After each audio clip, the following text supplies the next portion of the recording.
tried to cheat with him at one time. His doctor told us, and now we want y'all to help us to keep him on a diet.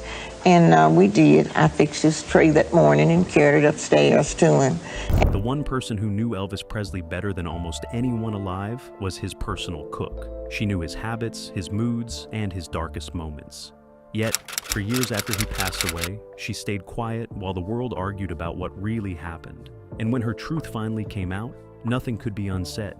So, what secret has she been keeping? Let's find out. The way to a man's heart. There are people who stand at the edge of history without ever seeking the spotlight. Mary Jenkins Langston was one of those people. She never performed on a stage. She never gave interviews to major magazines or chased fame. She simply cooked. She cooked with love, with skill, and with a deep understanding of the man she served for over 2 decades.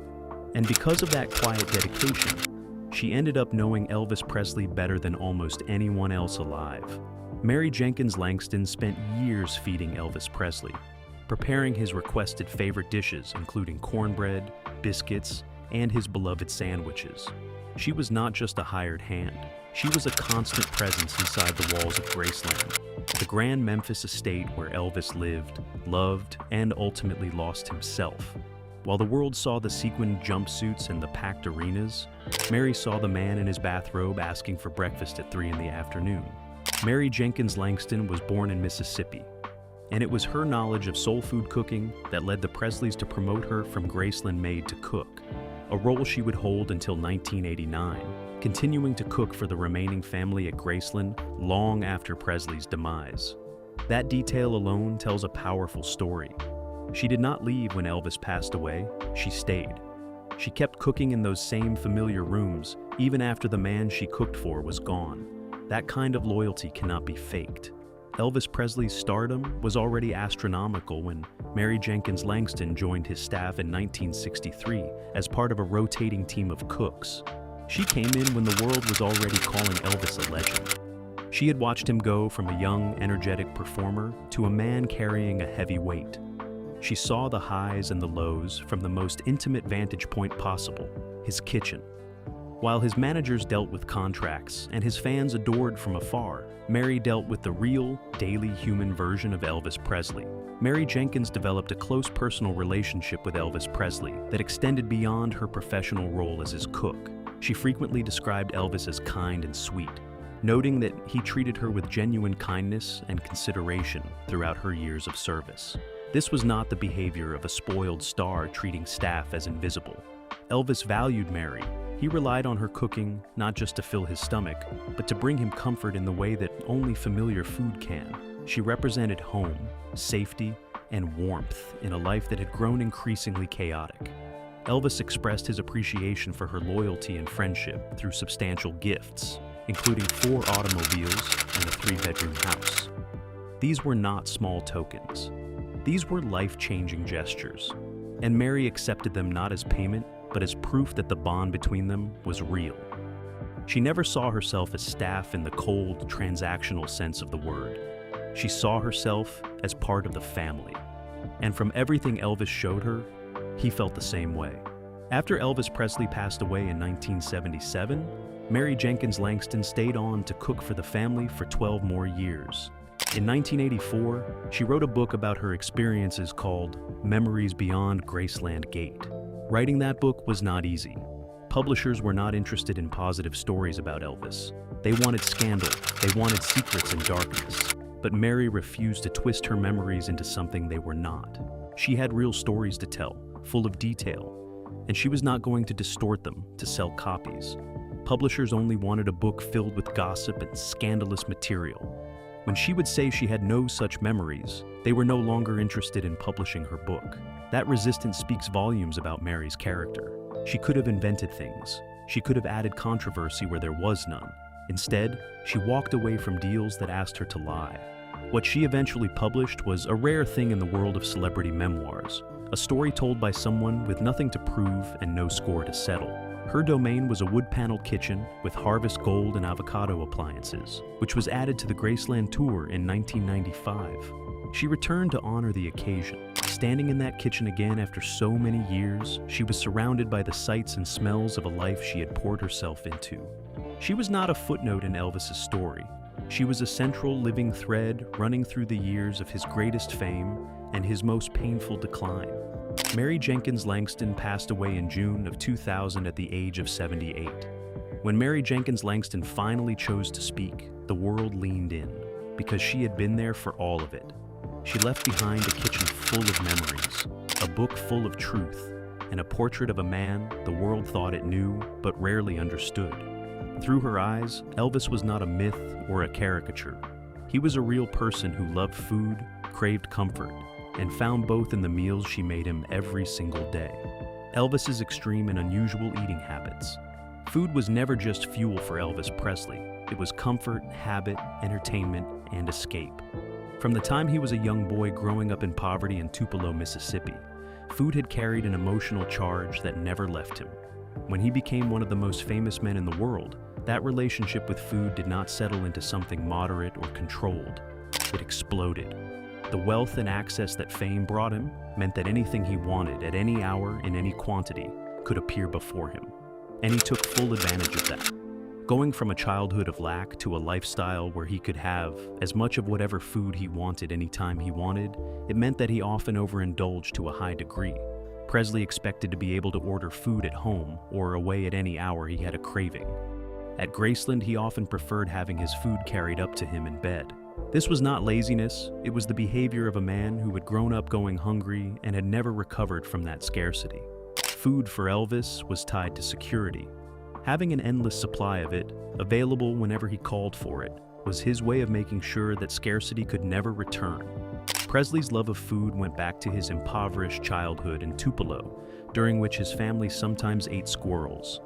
He never took to filet mignon and caviar, but remained ever fond of pig feet, collard greens, chitlins, and the other foods of his childhood. That loyalty to humble Southern food was genuine and lifelong. Elvis had access to the finest restaurants in America and the world. He could have eaten like royalty in the strictest sense. But time after time, he reached for the food that reminded him of where he came from. It was the food of his mother, his roots, and his earliest memories. Mary Jenkins revealed that Elvis enjoyed rich foods like homemade biscuits fried in butter, sausage patties, scrambled eggs, and fried bacon for breakfast. These were not light morning meals. These were the kinds of breakfasts that could sustain a working man through a full day of hard physical labor. But Elvis was not living that kind of active life in his later years. He was often sleeping through the morning, waking in the afternoon, and consuming these large meals late in the day with little movement to follow. The food kept coming, and the body kept absorbing it. She served up all of his favorite Southern specialties, including chicken fried steak, icebox pie, and lots of cheeseburgers. The variety was wide, but the common thread was richness. Everything was heavy, buttery, fried, or sweet. Elvis had very little interest in anything light or clean. His palate was built for comfort and indulgence, and that was how he wanted it. Mary knew this better than anyone. She had learned to cook his favorites exactly the way he liked them, and she understood that any deviation was not welcome. He was a creature of habit and did not like change. So, when he decided he liked something, he would stick with it. This was a defining quality of Elvis's relationship with food. When he found something he loved, he wanted it repeatedly, on demand, prepared the same way every time. There was no adventurousness, no desire for variety for its own sake. He wanted the comfort of the familiar, and he wanted it delivered with precision and speed, regardless of what time it was. As the story goes, after a 1976 concert, Elvis and his police bodyguards ventured to the Colorado Mine Company restaurant, where he ordered a fool's gold loaf, a sandwich made with a loaf of sourdough bread, a pound of bacon, a jar of peanut butter, and a jar of jelly. Estimates put the sandwich at a whopping 8,000 calories. Back at Graceland, Elvis got a late-night hankering for the loaf and hopped on his private jet with a couple of friends to fly to Denver. That story alone captures the total extremity of his eating life. At the end of his life, Elvis was reportedly consuming 10,000 to 12,000 calories a day, up to 5 times the recommended intake. That number is almost impossible to visualize in real terms. It represents a sustained daily level of eating that would be physically overwhelming for most people. For Elvis, it had become his normal. The eating had become compulsive, tied up with medication use, isolation, and a life increasingly cut off from the outside world. Food was one of the only things that still felt real and immediate to him. Elvis also notably loved one sandwich so much that he sometimes ate it by the loaf, the fool's gold loaf. The weight of it was staggering, but the motivation behind eating it is deeply human. This was a man reaching for pleasure and comfort in the only way he had left. By the mid-1970s, music was becoming harder, touring was becoming a painful ordeal, and his personal life was fractured. But food remained. Food was always there. Mary Jenkins Langston said in The Burger and the King documentary that the only thing in life he got any enjoyment out of was eating. He liked his food real rich. Those words, spoken by the woman who fed him for over a decade, are as honest and heartbreaking as any assessment of Elvis's final years. They do not come from a journalist or a biographer trying to construct a narrative. They come from the person who stood at the stove and watched him eat, night after night, in a grand house that had slowly become a kind of gilded cage. Dinner on the night before the tragedy. The night of August 15, 1977, moved slowly at Graceland. The Tennessee summer heat hung over the property as it always did in mid-August, and inside the mansion, the usual rhythms of Elvis's strange, nocturnal life played out much as they had for years. However, he was preparing for a tour. He was supposed to fly to Portland, Maine the next evening to kick off a new run of concerts. But that night, none of that felt pressing. That night, like so many others, he simply moved through the hours in his own way. Presley awoke late in the afternoon of August 15. A night owl, Presley oftentimes woke up late in the day and stayed up all evening. This had been his pattern for years. His body clock had long since been inverted by the demands of touring, performance, and medication. Daytime was for sleeping. The night was when he felt most alive, most like himself. So, on the evening of August 15th, he was only just beginning his day while much of the country was already thinking about sleep. Just after midnight, Elvis and his girlfriend Ginger Alden returned to Graceland after a 10:30 p.m. dentist's appointment. Even dental care happened at unusual hours for Elvis. He could not visit a dentist during normal business hours the way ordinary people could. The moment he appeared anywhere in public, the crowds, the chaos, and the attention made simple tasks impossible. So appointments were scheduled in the middle of the night, when the streets were quiet and the world was looking the other way. On his final day on Earth, Elvis, having already eaten a big plate of spaghetti and meatballs, told his companions he wanted something more before the night was over. That plate of spaghetti was entirely in keeping with his eating habits. It was hearty, familiar, filling, the kind of meal that anchored the evening and gave him the base he needed to keep going through the long night ahead. Nothing about that meal was unusual. It was simply Elvis eating the way Elvis always ate. At 2:30 a.m., Elvis called his doctor to ask for painkillers, supposedly for the tooth pain he was enduring due to his earlier trip to the dentist. Ricky Stanley, Elvis's stepbrother, picked up 6 dilaudid pills for Elvis from the all-night pharmacy at Baptist Memorial Hospital. The medication was part of the rhythm of his nights too. Pain, insomnia, anxiety. The pills were supposed to manage all of it. But by this point, prescription medication had become as woven into his daily routine as the meals Mary cooked for him. At 4 o'clock in the morning, Elvis got his first cousin Billy Smith and wife, Joe, up from bed so that they could play a game of racquetball with him. Presley, as anticipated, played the game while barely moving. There was something telling about that racquetball game. Here was a man who was seriously ill, heavily medicated, and significantly overweight, dragging his cousin out of bed at 4 in the morning to play a sport he could barely physically manage. But he wanted company. He wanted movement. He wanted some semblance of a life being lived. After the racquetball, the night wound down toward morning. The household grew quieter. Ginger went to bed. The staff settled. Elvis retreated upstairs to his master suite, where the world outside ceased to exist entirely. And then, in the early hours of August 16th, came his final meal. Around sunrise, Ginger Alden went to bed, but Presley, still unable to sleep, ate one of his usual early morning snacks, 4 scoops of ice cream and 6 chocolate chip cookies. After that, he went to bed. Those details carry a huge weight in hindsight. 4 scoops of ice cream, 6 cookies. Not an elaborate feast, not an extreme indulgence by Elvis's standards.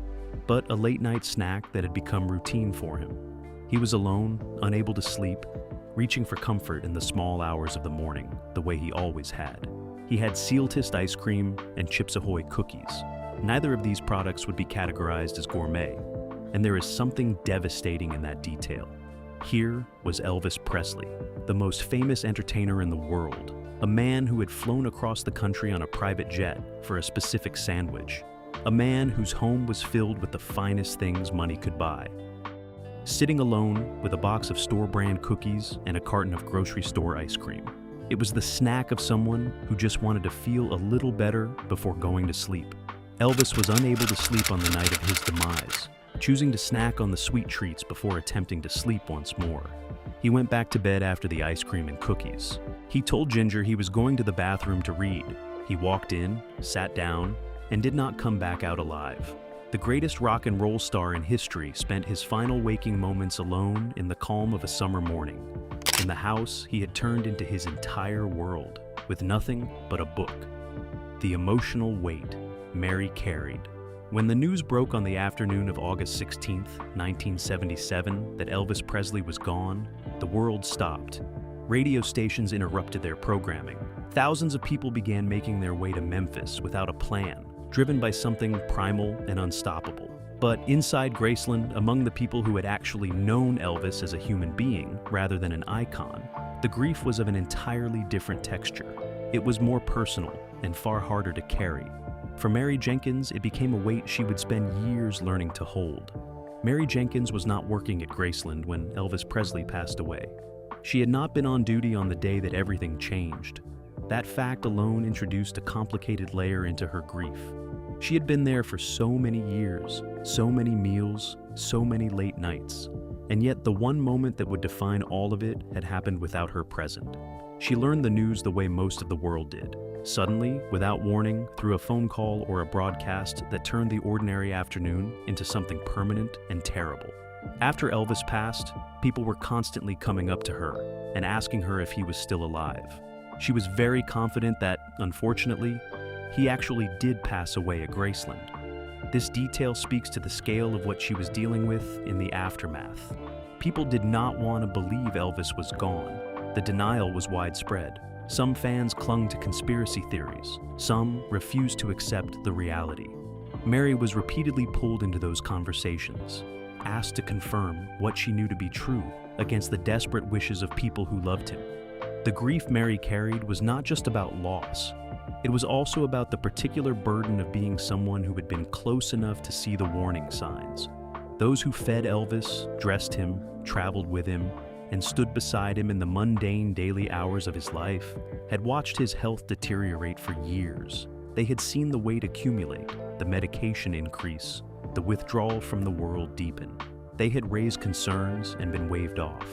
And then, one afternoon in August, the thing they had feared became real. For years after his passing, Mary largely stayed away from the public conversation about Elvis. While others rushed to sell their stories, write exposés, and chase whatever attention his name could generate, Mary remained quiet. She stayed at Graceland, cooking for the family, doing what she had always done. After Elvis Presley passed away, Mary Jenkins Langston stayed on to cook for the family. That decision to stay was itself a form of grief, a refusal to let go, a way of remaining connected to something she was not ready to leave behind. For years, Mary wanted to share her stories of her 14-year employment and friendship with the Presley family, but it was a real struggle for her to find a publisher who would allow her to write all the beautiful and positive memories of Elvis as she recalled them. The rejection from publishers was a particular kind of cruelty. Mary had genuine, heartfelt stories to tell. She had been part of Elvis's life in a real and meaningful way. But the publishing industry was not interested in truth if that truth did not involve darkness. That experience with publishers helped explain why Mary remained so quiet for so long. Every time she tried to speak honestly, the commercial machinery around Elvis's legacy pushed her toward a different version, one that did not match what she had actually lived. Refusing to distort her memories meant, for a long time, not being heard at all. And so she carried those memories inside herself, in the kitchen at Graceland, cooking the same dishes she had always cooked, in a house that no longer contained the person she had cooked them for. When she did eventually meet fans at Graceland events, she was described as a wonderfully sweet woman who truly loved Elvis. She knew the man better than most. Mary would sometimes invite fans into the house that Elvis had purchased for her and cook meals for them the way she had cooked for him, sharing stories from her years with the Presley family. That image captures something essential about who Mary Jenkins was. Even in her grief, even after everything, her way of honoring Elvis was to feed people. Mary tells of Elvis the way the media could never, simply because she did not strive for money, but for the truth and the need to tell the world what kind of man he was. He was an extremely kind soul with a tender heart. That is the testimony of someone who is not performing grief or building a brand. That is someone speaking about a man she genuinely loved. And the family, when they heard the full depth of what Mary had carried all those years, not just the recipes and the meals, but the loyalty and the heartache, found themselves moved in a way they hadn't expected. Revelations about Elvis's final state of mind. Beyond what was on the plate, beyond the ice cream and the cookies and the spaghetti, the story Mary Jenkins and others close to Elvis tell about his final hours points to something much deeper. It points to a man who was tired. Not just physically tired, though he was certainly that. He was tired in the way that sets into a person when they have been carrying too much for too long and have privately stopped believing that anything is going to get better. The Elvis of 1977 was not the Elvis of 1957. The distance between those two men was massive. Elvis had divorced his wife Priscilla in 1973 and developed a dependence on prescription medication to get through the day, all while maintaining a grueling schedule. He turned to food for comfort and had gained a considerable amount of weight. His body was swollen, he struggled to sleep, he was said to be constipated, and everything just hurt. Presley knew there was something wrong with him. He was not oblivious. He was not deluded about the state of his body. He knew, and that awareness had to have been its own particular form of suffering. As the 1970s progressed, Elvis's physical health worsened in lockstep with his mental decline. He was sluggish, slurring his words and forgetting lyrics. The man who had once moved with total physical confidence and electrifying energy on stage was now reading lyrics from notes he had hidden around the stage because he could not trust his own memory. He was performing while medicated, struggling to connect with material he had sung thousands of times. For someone whose identity had been so tied to performance, that humiliation was profound. In the final weeks before Elvis Presley passed away, the iconic singer stayed at his Memphis home, Graceland, for longer than he had in years. After his last concert at the Market Square Arena in Indianapolis on June 26, 1977, Presley recuperated at the Tennessee estate he purchased 20 years earlier. Those final weeks at Graceland were notable for their stillness. Whether this was conscious withdrawal or physical necessity, the effect was the same. He was retreating from the world and settling back into the walls that had always been his refuge. In his final hours, Elvis played racquetball with his cousin Billy Smith and wife Jo, and then at the piano, he sang gospel songs. That detail about the gospel songs is one of the most human and revealing things in the entire story of his last night.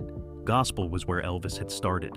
It was what he had sung as a boy in church in Mississippi before rock and roll had found him. When everything else had become complicated and compromised, gospel was still clean. Sitting at the piano in the small hours of the morning, singing the songs of his childhood, something in Elvis was reaching back toward the beginning.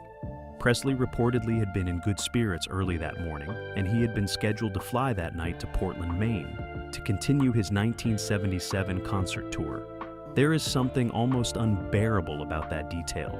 He was scheduled. He had places to go, a tour to continue, a professional life still moving forward. Whatever his inner state, the machinery of his career was still running. He was not fading away in retirement. He was about to get back on a plane and stand in front of thousands of people and try once again to be Elvis Presley.